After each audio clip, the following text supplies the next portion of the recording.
મોરબી જિલ્લાના આખા જિલ્લાના ખેડૂતો આવેલા છે, મારા બધા મિત્રો આવેલા છે, મારા સ્નેહીજનો આવેલા છે અને યુવાનો આવેલા છે. તમામ જ્ઞાતિ જાતિના મિત્રો અહીંયા આવેલા છે અને પારણા કરેલા છે, બધાની લાગણીને માન આપીને. કાલ રોજ સમિતિના જેતપર ખેડૂત સમિતિના સભ્યો બધા આવ્યા હતા પારણા કરાવવા હોસ્પિટલમાં.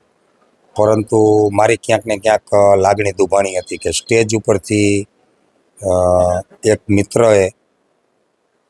વિવાદાસ્પદ નિવેદન આપેલું હતું અને લાગણી દુભાય એવા શબ્દનો શબ્દ પ્રયોગ કર્યો હતો. એટલે થોડું દિલમાં લાગી આવ્યું કે 1 મહિનાથી જે જગ્યાએ આપણે તપ કર્યું છે, મહેનત કરી છે, ખેડૂતો માટે લડત કરી છે અને ત્યાંથી કાંઈ દુઃખ થાય એવા શબ્દોનું વર્ણન થાય તો સ્વાભાવિકપણે દિલ ઉપર લાગી આવે. તો મને થોડું, હું લાગણીશીલ માણસ છું અને આશાવાદી છું, તો મને થોડું વધારે લાગી આવ્યું હતું. એટલે મેં પારણા કરવાની કાલે ના પાડી હતી. ઓડિયો ક્લિપ એ વાદ વિવાદ જે થયા ત્યારબાદ મને ત્યાં વાતાવરણ સમિતિ તરફથી કે થોડું અનકમ્ફર્ટેબલ લાગતું હતું. એટલે મેં સ્વૈચ્છિક જ એવો નિર્ણય લઈ લીધો હતો કે હું અહીંથી આ સ્ટેજ છોડી દઉં અને જેથી કરીને ખેડૂત છાવણી જે છે એને ક્યાંય છાંટા ના ઉડે એવા હેતુથી મેં છાવણી સ્વૈચ્છિક રીતે જ છોડેલી હતી.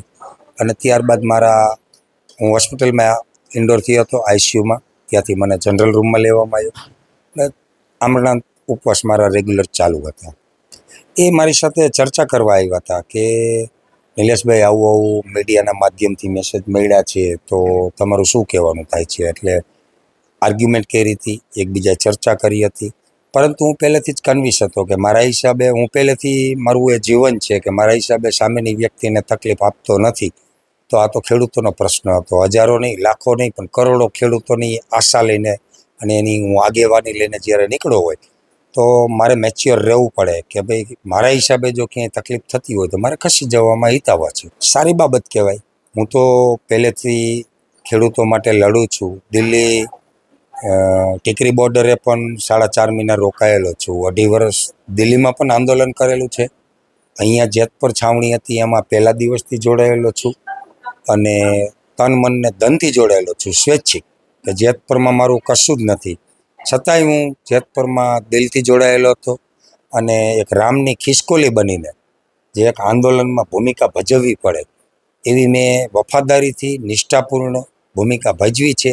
એ ગુજરાતના તમામ ખેડૂતો જાણે છે અને આવનારા પાર્ટ 3માં જે ખેડૂતો આયોજન કરી રહ્યા છે આખા ગુજરાતનું, બહુ સારી બાબત કહેવાય. આજે ગુજરાતની અંદર ખેડૂત જાગૃત થઈ ગયો છે, એક થયો છે, એકજૂથ થયો છે, સંગઠિત થયો છે અને આવનારા સમયમાં હજી જે માગણીઓ ઊભી છે એના માટે નવું સંગઠન બનવું જરૂરી છે. 18 વર્ણ, તમામ જ્ઞાતિ, જાતિ, ધર્મ, સંપ્રદાયનું એક મજબૂત સંગઠન બનવું જોઈએ, બિન રાજકીય. અને એમાં લીડરો એવા હોવા જોઈએ કે નીડર હોવા જોઈએ, મારા જેવા, જે જાંબાજ હોય, કોઈના બાપથી ડરે નહીં, સરકાર સામે, સલ્તનત સામે આંખ ઊંચી કરીને અવાજ કરી શકે. જોખેલું બોલવાવાળાથી આંદોલન થતા નથી. એટલે ક્યાંક ને ક્યાંક ઘણી બધી શંકાઓ થતી હોય છે, પણ જ્યારે લીડર તમારો નીડર હોય છે ત્યારે એને સાંભળવા માટે કે એના પ્રેઝન્ટેશનની રજૂઆતો લેવા માટે લોકો આવતા હોય છે અને લોકોનો જૂથ એક વિશ્વાસથી સમૂહ બનતો હોય છે. તો ક્યાંક ને ક્યાંક ત્રીજા ચરણ પાર્ટ 3 થવા જઈ રહ્યું છે, તો વેલ એન્ડ ગુડ કહેવાય. મારી જ્યાં પણ જરૂરિયાત લાગશે કમિટીને, હું કમિટીમાં રહેવાનો પણ આગ્રહ રાખીશ જો મને સ્થાન મળશે તો.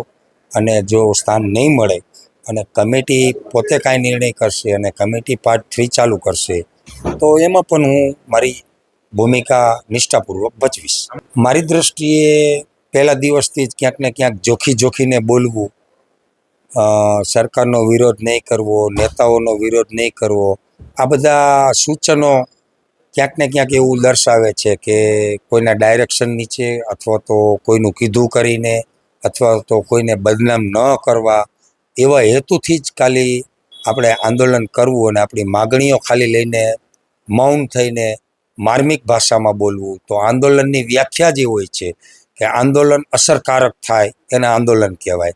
હું તો ચંદ્રશેખર આઝાદનો, વીર ભગતસિંહનો દીવાનો છું, એટલે મને એ બધું મીઠું મીઠું રાજનીતિની ભાષા બોલતા ન આવડે, જે લોકોએ આંદોલન તોડવાના પ્રયાસો કર્યા છે, જે લોકોએ મને અહીંયાથી ઉઠાવવાના પ્રયત્નો કર્યા છે, ઉઠાડવા માટેના કારસાઓ રચ્યા છે, આપ સૌ મીડિયા મિત્રો પણ જાણો છો કે નિલેશ એરવાડિયા કેમ કરીને આ સ્ટેજ છોડે, નિલેશ એરવાડિયા કેમ કરીને વેચાય, કેમ કરીને દાગી બને, એની લોકો 10-10 દિવસથી રાહ જોતા હતા. અને મને પણ ખબર હતી અને ગુજરાતના ખેડૂતોને પણ ખબર હતી કે નિલેશ એરવડિયા સ્ટેજ ઉપરથી ઉતરી જશે એટલે 48 કલાક આ સ્ટેજની વેલિડિટી નથી. અને એ જ બન્યું છે કે મારા ઉતરવ્યા પછી 48 કલાકમાં પારણા થયા છે.